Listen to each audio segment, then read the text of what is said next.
Welcome to the end of Section 1.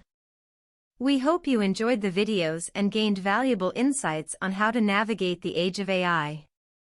In this section, we covered the basics of AI and its impact on the workforce, discussed common myths and misconceptions about AI and job loss, explored the importance of adapting to change and embracing new opportunities, and finally, provided strategies for taking action and advancing your career in the age of AI.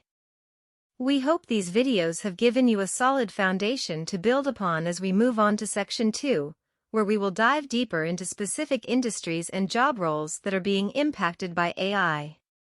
In Section 2, we will explore how AI is transforming industries such as healthcare, finance, and transportation, and discuss the new job roles and opportunities emerging in these fields. We will also provide insights on how to prepare for these changes and position yourself for success in the AI-driven job market. So get ready to learn more and take your skills to the next level.